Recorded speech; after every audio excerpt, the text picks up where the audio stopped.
Hello, welcome to my channel. My name is Lisa, and today I'm going to be making a project using the stamps, some of my scraps to bust a scrap, a little bit of wax to make faux like washi strips. Let me get these out of the way because I'm sure there's a glare on there, and let me show you the couple that I've done already. So here they are. You can see that it was stamped on one side, and then it kind of peeks through the other side, making it a very washi-ish tape. Same stamped on this side, and showing through a little bit on that one. Stamped on that side, showing a little bit on that one. Those are basically from like these kind of papers.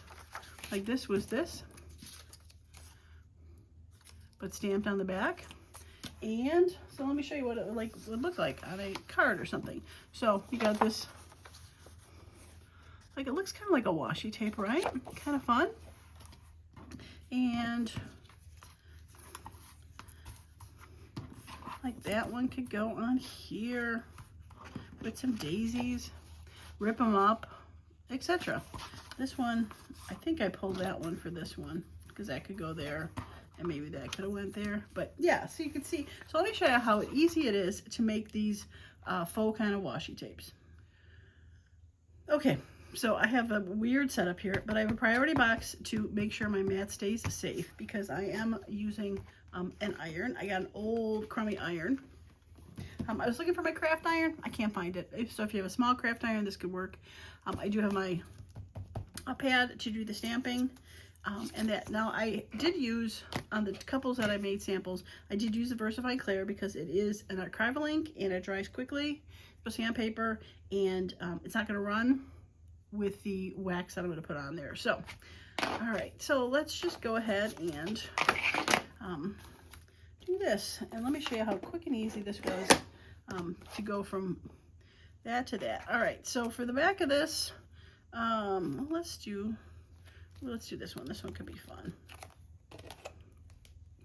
Get that out of the way. And stamp away.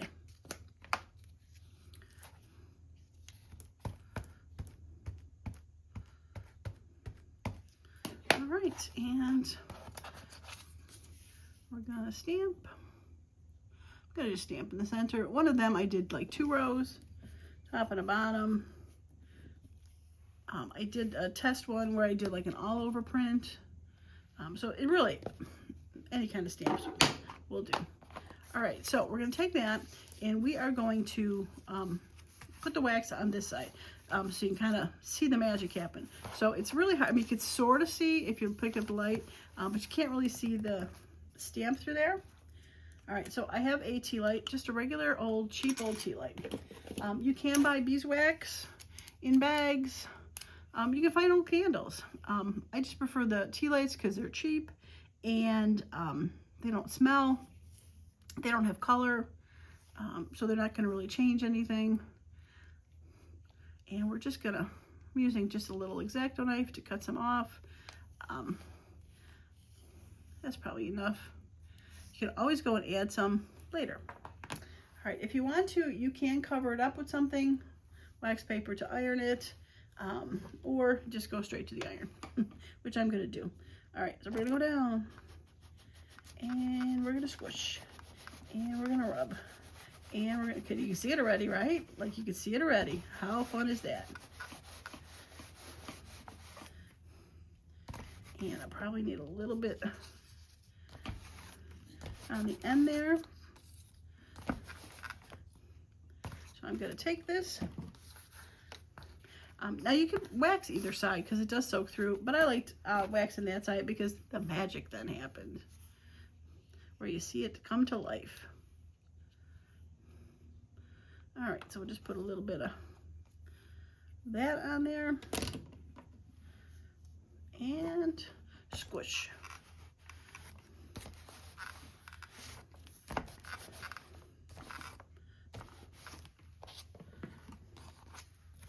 It's hot, so be careful. Very warm. So I'll go back to this strip or card, journal card, and you got a fun little strip. This is, you know, regular paper, so it can be ripped. It's got a nice, smooth, glossy finish now. Almost feels like regular tape than paper, which is super fun. And really, you can put it anywhere. But I think it's probably, let's see, I got a darker color here. Darker color sort of works. Let me see about one of my,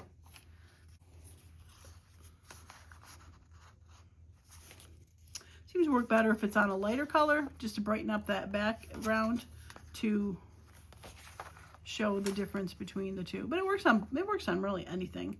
It's just a subtle hint of stamping in the background. Fun. Okay, so let's see if we can use something bigger. Like I have this, and I have these fragments, which are nice and big, and that one will go on there. Let's try that one. All right, so we're gonna lay that on there. Yeah, that should work beautifully. Okay.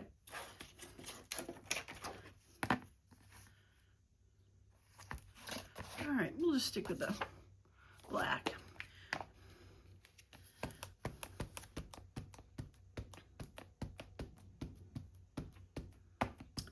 Now, I do have a couple other archivals, like reds and blues, that I could try, but I just pulled out the two for right now, the black and the brown. I did try, and I'm leaving that on there so I can go through. This was the first impression, and then I flipped it over to do the second impression. So it's a little bit lighter, second stamp, and you can tell on this side, you can definitely see that a little bit more. You can see that faintly, but it's there. So the darker colors definitely show through, but you can use lighter colors. It'll work. Okay, beautiful. All right, I'm gonna cut this.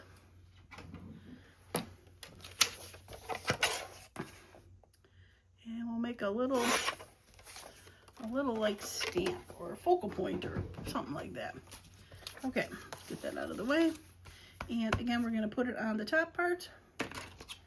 And we're gonna get some wax.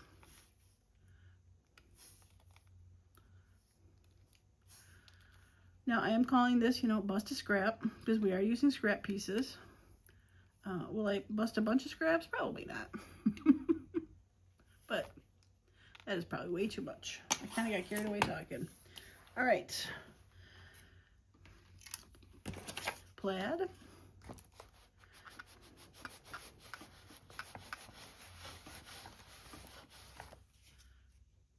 Fun.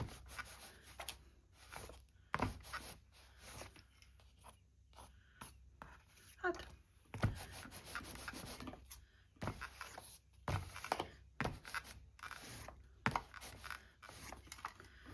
Careful not to burn yourself. So technically, you could use this side to put on something. You can see the hint of color through it. If I made it a little bigger, I could tear around it. But this side has a nice little corner thing. I wonder if that pink thing would work. Oh yeah, how cute is that? So you can put this as a little corner part. If I wanted to rip it, you know, I could. The wax is rippable. But that would be a fun little thing to put on a corner. I like it. Like I said, you could do this side as the stamping part. You could see the plaid through it a little bit, or whatever print you have in there.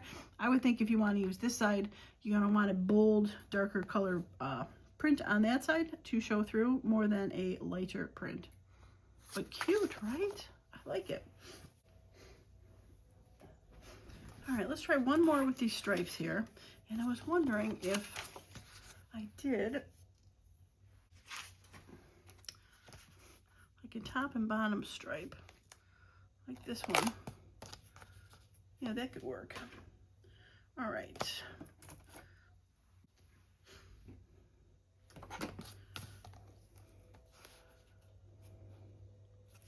Now this should be pretty dark, because it is a lot of stamp. It's not an airy stamp, it's a pretty dark stamp.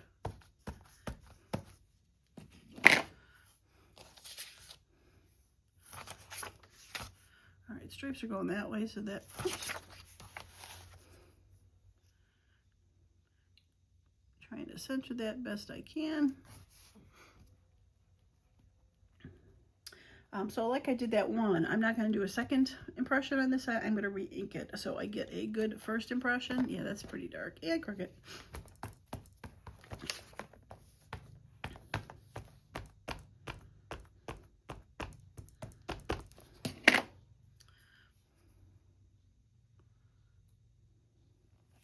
And it's going to be crooked again. But once I committed to putting down, it's not like you can, you know, shift it after that fact. Oh, actually, it's pretty straight. Interesting. Maybe the paper was crooked. Okay.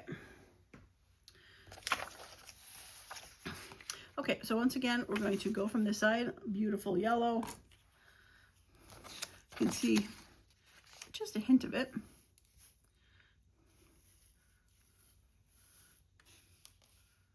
And we'll get some wax on there.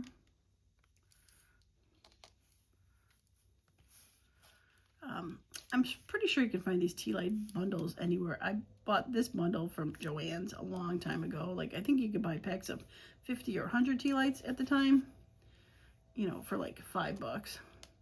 So, I've had them around for a while. Okay. All right, one yellow stripe.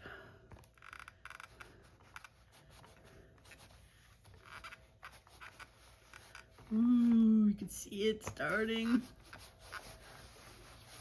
And I need probably just a little bit more.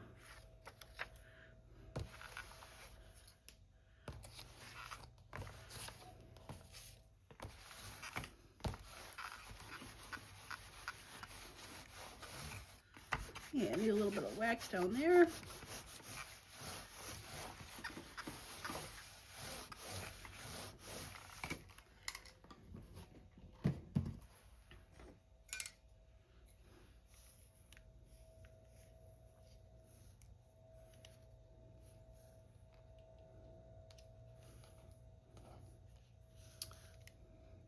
When it drops onto the hot plate, that's paper, you can't pick it up because it's starting to melt on its own.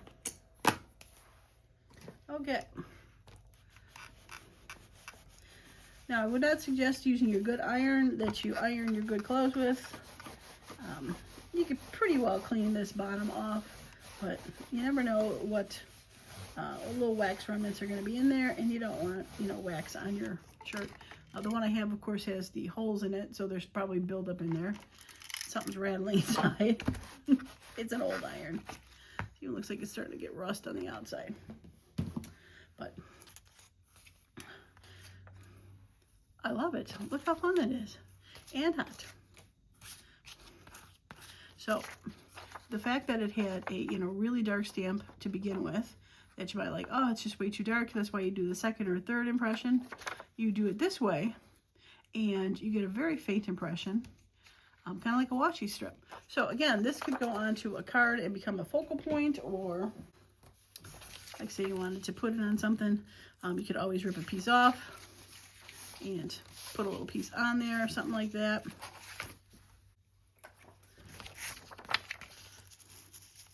And what's fun too, it's hard to tell on there, but when you wax these papers, they become see-through, and that's why you can see the stamping on the back.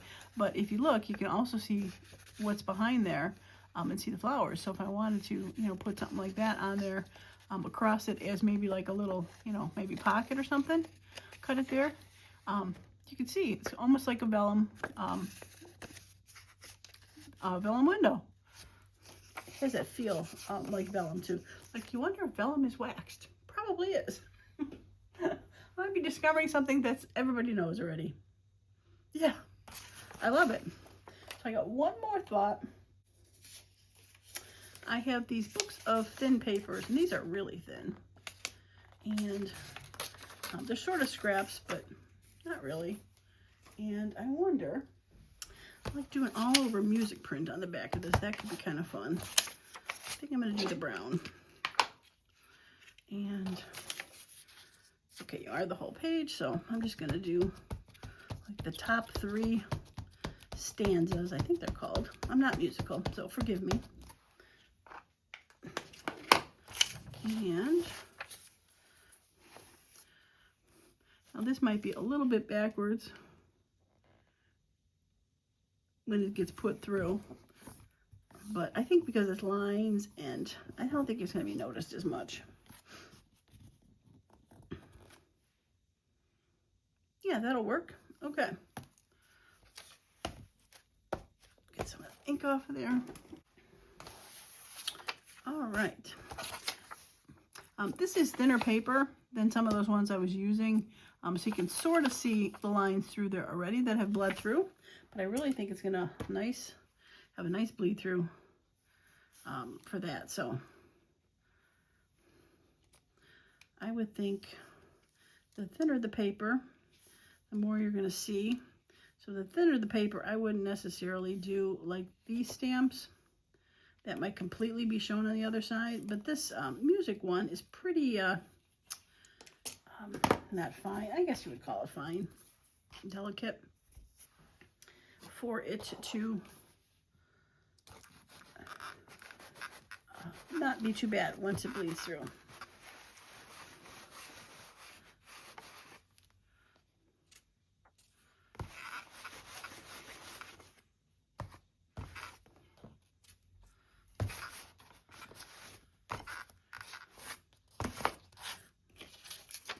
Pick up some of that wax that's on the this is a file folder on top of the box. So I figured I could always throw that file folder away if I need to. And I think I'm just going to just a little bit more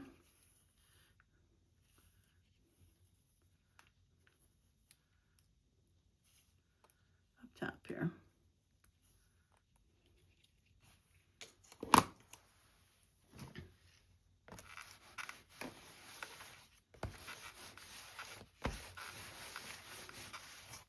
Yeah, I like this one. This is fun.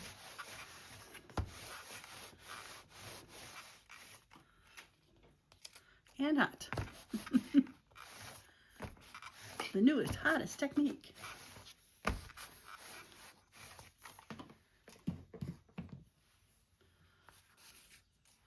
Whew. Yeah, I like that one a lot. It's much hotter than the other ones, I think, because it's so thin. It's really retaining the heat. But this one, being how thin the paper was, you really kind of have it both ways. You can do it that way, which the green, that's the original side with the green. You can see a little bit more and the hint of the music notes through here. Or you've got the music side with the hint of the green popping through. I like it. Yeah, I like it a lot. All right, so faux kind of washi tape using, at all of them? Oh, no, there's a couple more.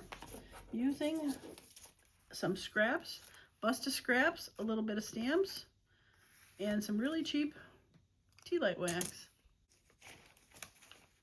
I wanted to show you, I was using this paper earlier before I just went directly to the mat. I was using this to cover it up and iron on. So I have one of these coffee dyed ones that I have a little bit of script on, and it's just in the center where I was doing it. So that was another fun way to do it. Just putting it partially on there to make a little piece. Yeah, you can see it more on that side. Yeah, I like them. Okay, well, that is going to be it for today. I hope you enjoyed this Bust a Scrap video. Give you a couple ideas to use your scraps and some of your stamps. Why not, right? Remember, don't burn yourself. Okay, that's going to be it for me today. As usual, I appreciate each and every one of you that has stopped by, and I hope you all have a wonderful and creative day. Bye for now.